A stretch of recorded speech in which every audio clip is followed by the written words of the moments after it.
10 साल की मुन्नी अपनी उम्र से कहीं ज्यादा गंभीर होकर गांव के बाहर स्थित एक पुरानी और वीरान हवेली के पास बैठी थी। उसकी खामोशी को तोड़ते हुए गांव का एक आदमी रतन वहां आ पहुंचा। उसे देखते ही रतन की भौहें तन गईं और वे गुस्से से लाल हो गया। अरे राम राम, दिन की शुरुआत ही इस मनहूस की शक्ल देखकर हुई। लगता है आज का सारा काम बिगड़ जाएगा।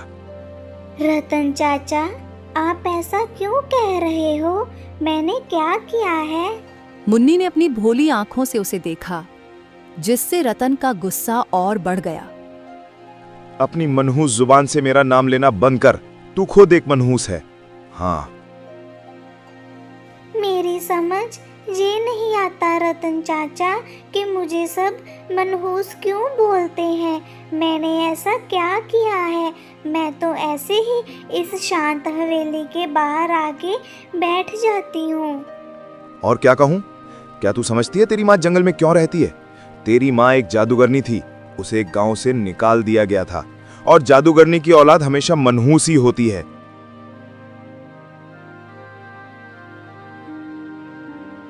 मुन्नी की आंखें भर आईं। वह रोती हुई अपनी मां सरिता की झोपड़ी में पहुंची, जहां सरिता दूध बना रही थी। अरे मेरी बेटी कहाँ चली गई थी?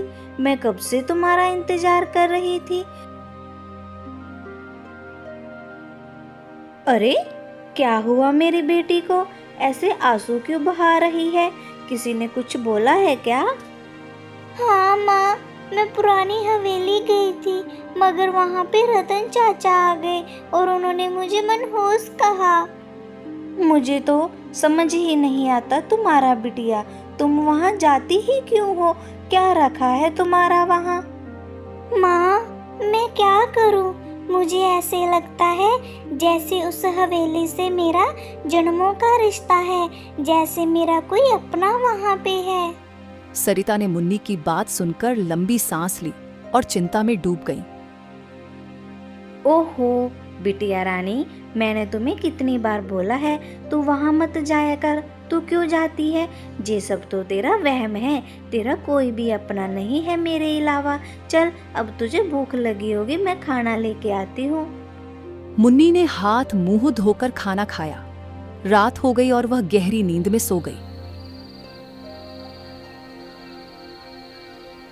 सरिता मुन्नी को सोते हुए देखती रही और बुदबुदाई, जिससे उनकी आंखों से आंसू बहने लगे। बेटी, अब मैं तुम्हें क्या ही बताऊं और क्या ना बताऊं। तुम्हारा उस हवेली से बहुत पुराना रिश्ता है और तुम्हें तुम्हारी नियति ही वहां लेके जाती है। तुम बिल्कुल सच कहती हो, कोई झूठ नहीं है इसमें। मगर मुझे डर लगता है, जिस दिन तुम्हें सच्चाई पता चलेगी तुम्हें एक चुनाव करना पड़ेगा और उसी चुनाव से मुझे डर लगता है बेटी।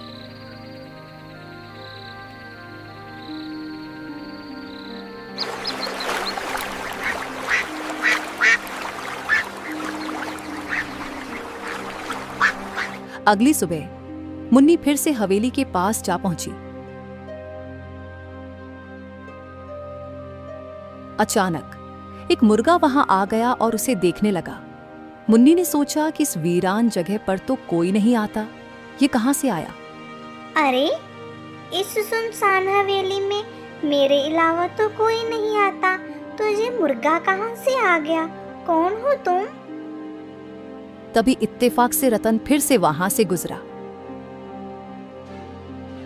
क्या तुम फिर से यहाँ बैठी हो और ऊपर से ये नई मुसीबत ले आई?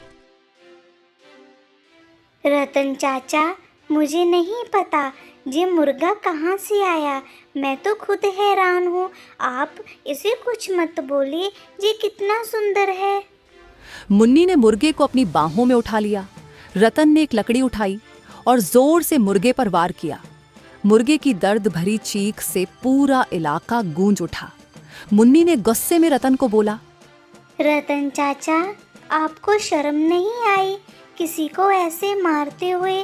देखिए, नन्ही सी जान पे कैसे चोट आई है। इसका खून बह रहा है।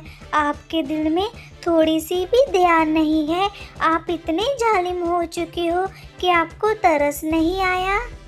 ये शुक्र मना के तेरी जादूगरनी माँ के डर से मैंने तुझ पर वार नहीं किया। इस मुर्गे को मारा है ताकि तुझे सबक मिले। फिर रतन हंसते हुए अपनी बात कहकर चला गया।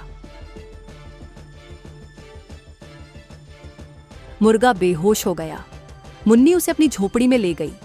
सरिता ने मुर्गे को देखकर हैरानी से बात की। मुन्नी ने रोते हुए सारी घटना बताई। बिटिया, जी मुर्गा तो बहुत घायल है, तो इसको कहाँ से पकड़ ले आई? माँ जी, मुझे पुरानी हवेली के पास मिला और रतन चाचा ने इस पे लाठी से मारा। देखो बेचारे को कितना खून बह रहा है और जी बेहोश भी हो गया। इसलिए मैं इसको अपने घर ले आई ताजो जड़ी बूटी से जी ठीक हो जाए। ठीक है बिटिया, तुम चिंता मत करो। मैं अभी जंगल जाकर जड़ी बूटियां लेके आती हूँ और जड़ी बूटी पीसकर जब हम इस पे लगाएंगे तो ये जल्दी ठीक हो जाएगा और इसको होश भी आ जाएगा। पता नहीं कितनी बेरहमी से मारा बेचारे को। ठीक है माँ, आप जल्दी जाइए और जल्दी आना। मैं आपका इंतजार करूँगी। सरिता ने मुन्नी को दिलासा दिया और वह जंगल से जड़ी बूटियां लाने चली गई।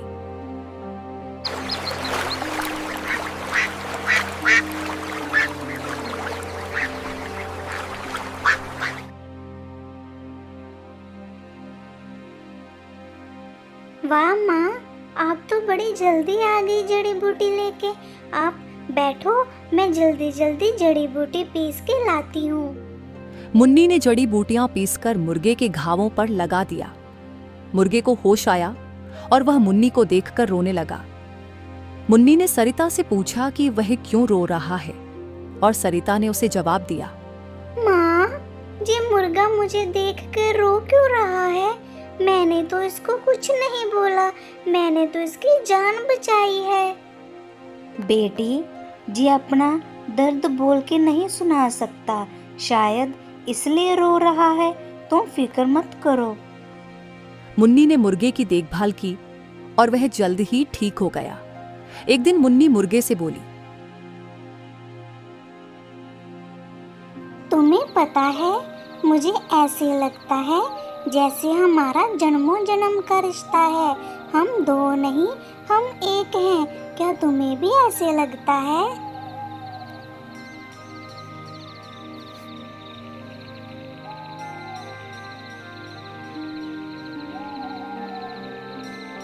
बिटिया, तुम अभी तक जग रही हो। चलो जल्दी सो जाओ, कल सुबह जल्दी उठना है। मुन्नी की आंखें एक घने जंगल में खुली। वह हैरान थी और उसने खुद से बात की। जी क्या हुआ? मैं तो सो रही थी, मैं जंगल में कैसे आ गई? हे भगवान, मैं कहाँ हूँ? तभी उसे एक झोपड़ी दिखी